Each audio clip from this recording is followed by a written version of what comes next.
And he spoke very eloquently about international business, diplomacy, with a focus on the Republic of Trinidad and Tobago.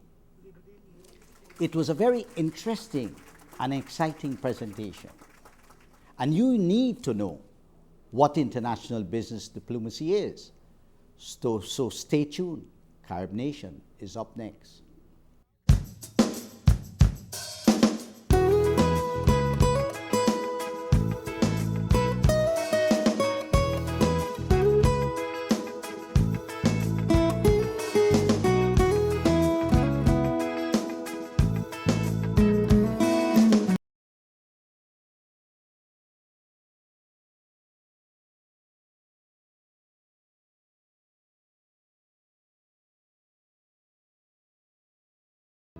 What is international business diplomacy? As I said, we recently had a forum here at the University of the District of Columbia, and the Global Awareness Forum was sponsored by the School of Business and Public Administration. We had the dean, we had the chairs, the faculty, students, all participated. Presentation done by Dr. Neil Parsan. He is the ambassador of Trinidad and Tobago here in Washington, D.C., to the United States, and to a representative at the Organization of American States. Now, it was very interesting, the feedback we had, because people usually speak about international business, and they speak about diplomacy, but they treat it as two separate things. We are going to show you some clips on that event. Please have a look. Over 106 years ago, we discovered oil. Our oil industry in Trinidad and Tobago is older than the energy industries of Libya, Iraq, Iran, Venezuela, the United States, Canada. When you drill for oil, for those of you who understand the industry, oil is caught between layers of strata of earth. As you drill, gas is normally capped at the top of these lakes of oil. When you drill for the oil, gas would shoot up. And for many years, many countries had no idea what to do with this gas, and they would burn it, literally flare it. We were one of the first countries in the world to monetize gas. We put a monetary value on that gas shooting up and began to use natural gas in many forms. In 2005, Trinidad and Tobago, my small country, was supplying the eastern seaboard of the United States with 76% of their LNG requirements. 76%. We have been able to take our natural gas and get into an industry that we call specialty chemicals. We have become the world's largest exporter of urea. We are the world's largest exporter of methanol, and we are the world's largest exporter of ammonia, all from natural gas. And these three chemicals are used for the basis of light manufacturing industries. Almost every single thing in this room uses some form of ammonia or urea anhydride.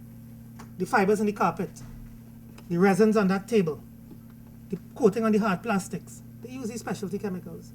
I'm wondering how do we come to grips with that question of national security in our relationship to the United States, one, and of course our geopolitical location in terms of ALBA and what has been happening in ALBA recently. Trinidad and Tobago, we are part of a household in a gated community, and that gated community, we are neighbors with Venezuela and everybody else. We share long, cordial relations with Venezuela. We share long, cordial diplomatic relations with Cuba, like most of our Caribbean brothers and sisters. And I believe, and our government believes, that any forum that is created to allow open dialogue should be encouraged and not discouraged. And it's not meant to be disruptive or disequilibrative to any other multilateral body by having this engagement with them. Ladies and gentlemen, things are not what they used to be. I think that's clear. Yesterday was guaranteed. Today is in progress. Tomorrow is uncertain. We live in an imperfect world, and we often seek perfect solutions. And while we sit down and we, look for these perfect solutions, and we debate, and we refine our resolutions and so on in a multilateral environment, more and more people are starving. social inequality gaps are widening. Our climate is deteriorating, and tomorrow is becoming ever much more uncertain. All these challenges are not mutually exclusive of each other, and the solutions we have to find as leaders, scholars, academics, businessmen, the solutions must be all-inclusive, and one solution has to fit the cap to solve these problems as we proceed. Dr. Parsan, Ambassador, welcome to Carib Nation. Thank you, Mr. Tennessee. Once again, it's a pleasure to be here. We are very, very happy to have you. Now, you made a presentation that we had a great feedback from both the student, the faculty, and the staff here at the university on international business diplomacy. Can you explain to us what is international business diplomacy?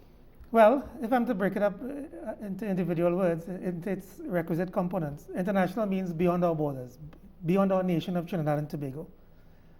Business in and of itself is the conduct of trade, commerce, intra-firm, even intra-country, negotiations and transactions.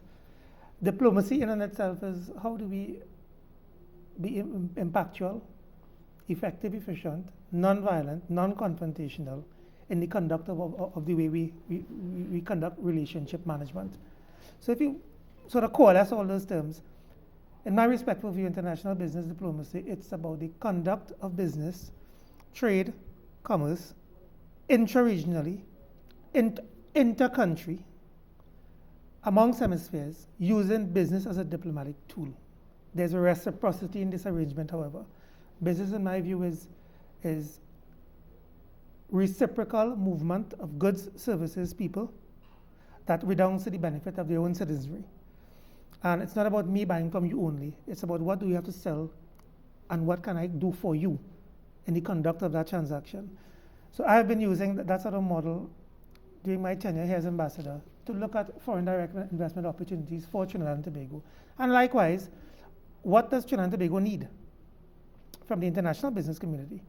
And what can we sell them? So are you saying that you're not just a cocktail ambassador? Because people's perception of an ambassador is you do the cocktail circuit and you network and all that. But it seems to me you're saying the world has been changing and that you also have to do business. Sure. Having come here as ambassador, my mandate was pretty clear. And Trinidad and Tobago, we're on a very clear diversificative platform and strategy to take our country forward beyond the requisite non-renewable energy resource that we have, oil and gas. We are grateful for it. It has made us into a very prosperous, a wonderful country in 50 years since our independence. But surely one would want to look beyond that to see what can we do beyond the resources that we have, using intellectual capital, which is abundant in our country, leveraging opportunities that are available on the global scenario. Can we detain there a bit, even though I agree with you that you're trying to diversify. Sure. But I'd like our audience to know a bit about your oil and gas industry and how you've used it intelligently. And another thing, I read in a presentation you did that you do use some of your oil revenues for a special fund. Can you tell us a bit about Sure. that? Trinidad and Tobago's oil industry, or energy industry, let me be specific, a bit more generic, our energy industry is over 106, 107 years old. I'm very proud to say our energy industry is older than that of the energy industries of Venezuela, Libya, Iran, Iraq, United States, Canada. And we have really begun after the 1970s into the 80s to go beyond the traditional oil industry. For those who understand the industry, oil being caught in stratas of earth, when you drill, gas will come up. We have mastered the art of monetizing that gas, putting a monetary value and quantifying that monetary value and commoditizing it on the international markets. Having said that, we have evolved from an oil-based economy to a gas-based economy today. Many don't know, but let me say it. As of 2005, Trinidad and Tobago, we supplied close to 76% of the natural gas requirements consumed on the eastern seaboard of the United States. As of today, it's about just under 30% because of changing consumptive patterns here in the United States and our ability to seek non-traditional markets for the purchase of our gas. And beyond those traditional sources of oil and gas, we have also been looking at downstream energy. the evolution into downstream energy would suggest the production of specialty chemicals such as ammonia, urea, methanol. We are amongst the largest exporters in the world of urea, ammonia, and methanol. And we have also been looking at specialty chemicals in terms of urea and anhydride polyolefins that feeds into concentric circles of light manufacturing industries, downstream energy. And you have light manufacturing? We have many light manufacturing industries, and we are looking as part of our diversification strategy going forward is getting into these concentric circles of light manufacturing industries in and around downstream energy. So surely, as part of my mandate, I've been going around looking for these opportunities and feeding possible sources of investorship back to Trinidad and Tobago. And that's in a nutshell in terms of energy. As part of our diversification strategy, we are also looking at alternate sources of energy. Solar, we are in the tropics. We have abundant sun. We are looking at wind. We have the government recently announced in their September 2011 budget about commissioning a national wind study to look at the feasibility. And there are several ancillary support services for the energy sector that we can still capitalize on as a model for development. And you would be able to supply energy beyond the borders of Trinidad and Tobago? Therein lies the capacity. We have a tremendous processing capacity for oil. We have a tremendous distribution capacity for energy. You know, we have been speaking of an Eastern Caribbean pipeline that's been operationalized as we speak, that goes from Trinidad to Tobago, and we've been speaking of taking these energy channels up to Barbados and other members of the OECS group of nations. And we look forward to the completion of that exercise, and it will be logical, surely beyond non-renewable sources of energy, oil and gas, to look at alternate sources of energy to put on that grid and subsequently distribute to our neighbors and for domestic and industrial consumption. So these are some of the areas we have enjoyed some successes in as far as energy is concerned. I also am aware that Trinidad and Tobago has a well-developed industrial estate, Point Lisa's industrial estate. Can you? I had the good fortune of accompanying Dr. Fidel Castro once, looking at it, and he was mesmerized looking at this development. And many people in the Caribbean and Latin America who have been there are very impressed. What is it about that Point Lisa's industrial estate? What is it you do there, and how do you use gas to industrialize, and what kind of investment levels we're talking about? Well, Point Lisa's industrial estate is one of 6 major industrial estates we have on the island. And I know there are plans, there have been plans, and they're in train to develop satellite industrial estates across the island, including Tobago. Including Tobago. Point Lisa's in itself really represents where the industrial estate concept was birthed.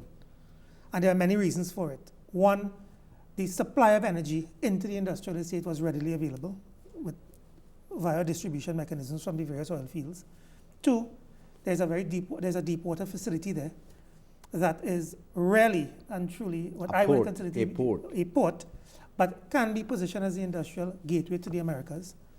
You know, Trinidad location, we are 7 miles off the coast of South America, and we're the southernmost island in the Caribbean chain, but the northernmost island of South America. So China, Africa, other countries, Europe can bring goods, logically, keep it in containers there, and then transshipment. The concept would be, you know, transatlantic into Trinidad and Tobago, given we are located. It's a natural satellite distribution hub for all of South America, and likewise we feed CARICOM in terms of transport of goods and services, and naturally North America. The industrial estate itself, one, given the fairly low cost of energy, we supply natural gas to that estate and to most investors at a cost of $1.70 USD per MMBTU. Very reasonably priced. There's ample acreage in terms of space, and the way it's gridded and the way it's laid out, it's almost logical. We have methanol, we have LNG facilities, and we have many other facilities that There's an iron ore. There's iron ore. There was what evolved from ISCOT into ISPAT into Mittal. Yeah. And, you know, many industries whose heartbeat really depends on the supply of energy coming from energy are probably very appropriately arranged on the industrial estate. Now I know you're organizing a big mission Sure. to Trinidad and Tobago, and there has been some talk about the Tamana Intech Park. Mm-hmm. Can you tell us a bit about that? Sure. Let me take the former first. Trinidad and Tobago, we have developed a very good reputation in terms of having an investment week every year. Last year we had it in June. This year it's in May. So it's called an investment week. It's an investment week. Last year, I'm proud to tell you, our Prime Minister, the Honorable Kamala Prasad Bisesa, was chair of the Commonwealth. So during that time, we conducted what we termed a Commonwealth Investment Week on a Monday and a Tuesday. And normally, the end of the Commonwealth Investment Week feeds the beginning of the Trade and Investment Convention that runs 4 to 5 days.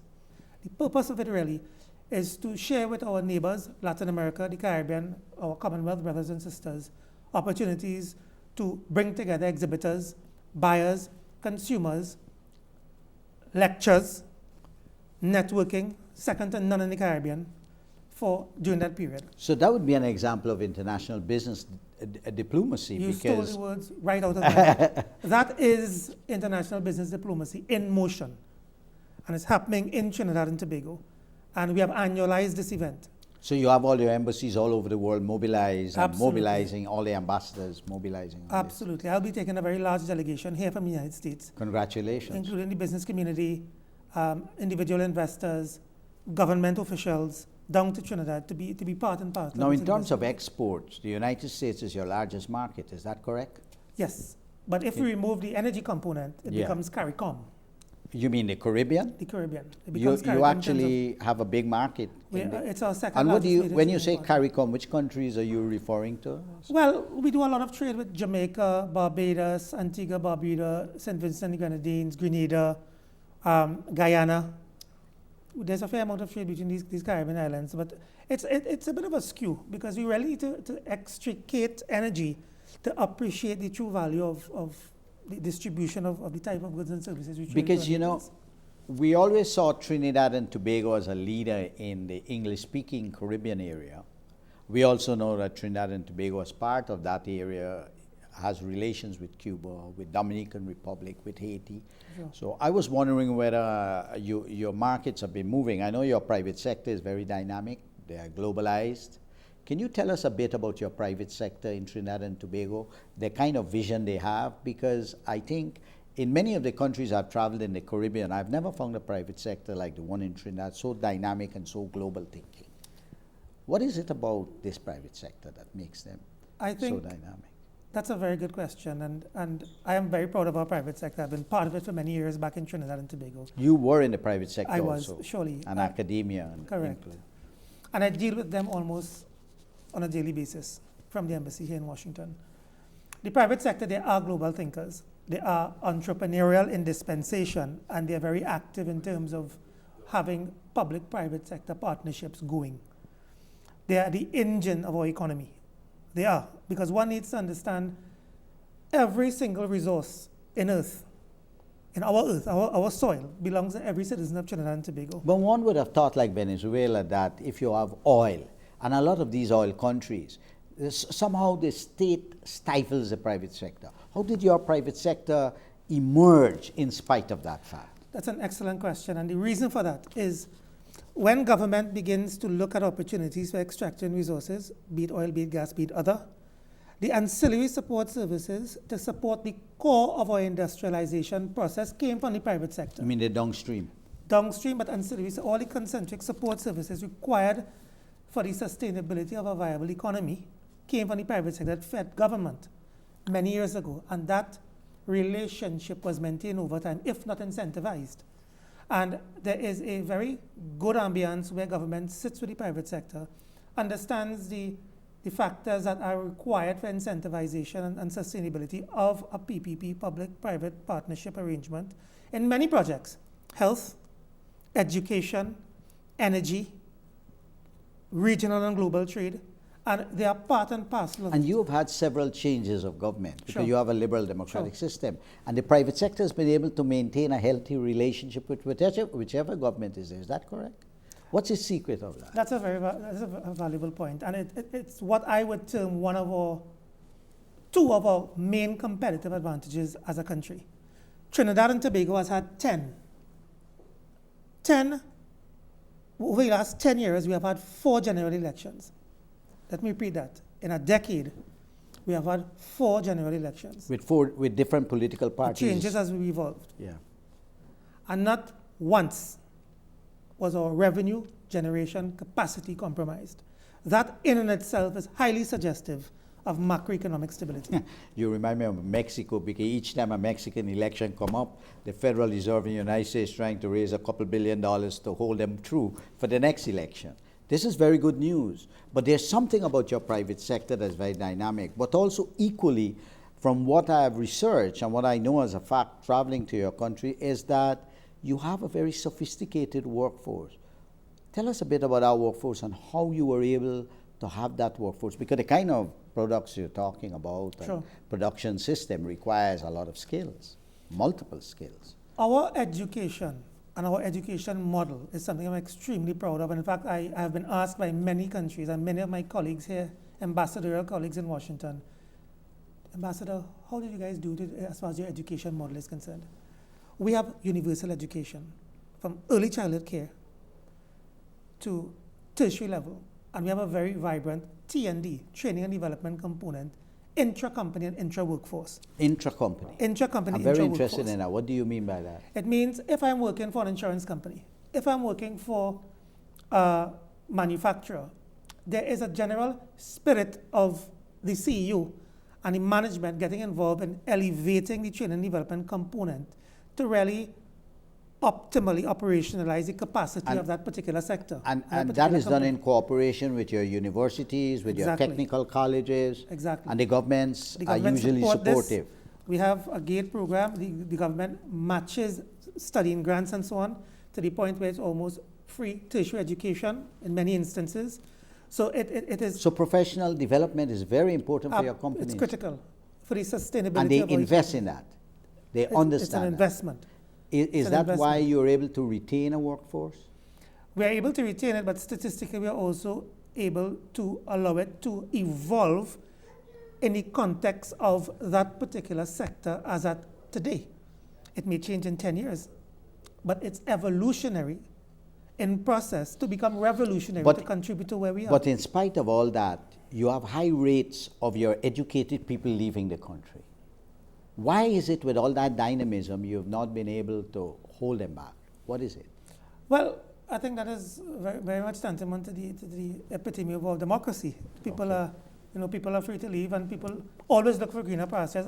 Believe me, here sitting here as ambassador, I have also many looking to go back home. And in many instances, we must do a study. We must understand what we term a brain drain. Has it really become a brain gain for us? Like India. Like India. Like Mexico. Like Israel. Israel. Right now they have said that Mexicans going back to Mexico and the immigration. Like Nigeria. Nigeria. So the question is it a net brain drain? Is it really? Let's say a guy leaves with a bachelor's and he goes back out there, studies, gets his master's, gets his PhD, and has 15 years of experience under his belt, and he returns. So you're saying there's no track of that?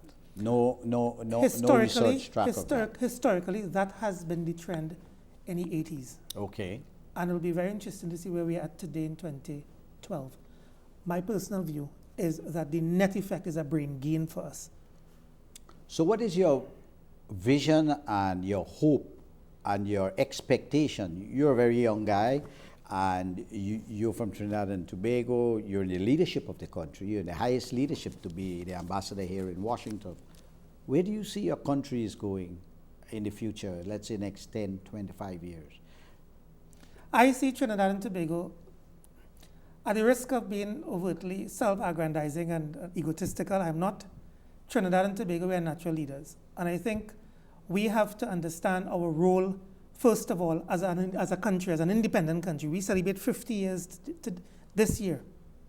What does the next decade bring for us? Where do we want to be? We want to be a geopolitical influence in the region. We want to be an economic influence in the region. We want to be cultural ambassadors for others to follow in terms of we have a very rich, we are the epitome of diversity as a nation. And I'm proud to say that, ethnically, religiously, culturally, culinarily, and every other you could think of. And I think these are assets that is leverageable in time to come. Surely what we want to do is position ourselves as an influencer, positive one so, for the region, and become a player in the global market of energy and energy skill set, and be able to teach others what we have been able to teach ourselves over the last 100 years as far as leveraging the assets of oil and gas is concerned. That's where we want to be. So, Ambassador, you are clear that even though your country is a small island state, that you will survive, not only survive, but you will successfully navigate this competitive global economy. Mr. Nehru, my ability to project is as robust as the assumptions I make. And if we are to assume that we are going to have the intellectual capacity, if we are to assume that we will use our resources judiciously and not wastefully, if we are to assume that we can influence others, I would say so with absolute conviction, yes. And that is as robust as my assumptions can become. Well, you know, since we met you in Carib Nation, we believe you won the hopes of the Caribbean. So we are looking forward to hearing from you not only today and tomorrow, but the day after too. So we need many of you, people like you, that, you know, because your presentation here at the university was very impactful in the sense that you combined youth with knowledge, with articulation, you know, with experience, because you've worked both in academia and private sector. And many people have said about you that you're also a grassroots guy, which is good, keeping the common touch. So we know now what is international business diplomacy. We have had a very good conversation with Ambassador Dr. Neil Parsan from Trinidad and Tobago. We look forward to many more encounters with Dr. Parsan, and we look forward that in the Caribbean we will find more young leaders like Dr. Parsan, both men and women, to lead the Caribbean, because at this point in time, not only Trinidad and Tobago, but all the countries in the Caribbean and perhaps all the countries of the world are facing great, great challenges. A world that is in great transition. Nobody knows what its final destination is, but it's one of the great epochs of our times, a world in transition. And it's very enlightening, very insightful, and very helpful that there is a little country like Trinidad and Tobago, which in spite of its size, like Singapore, is making a name for itself and is navigating. Until next time, I'm Paul Nehru, Tennessee, for Carib Nation.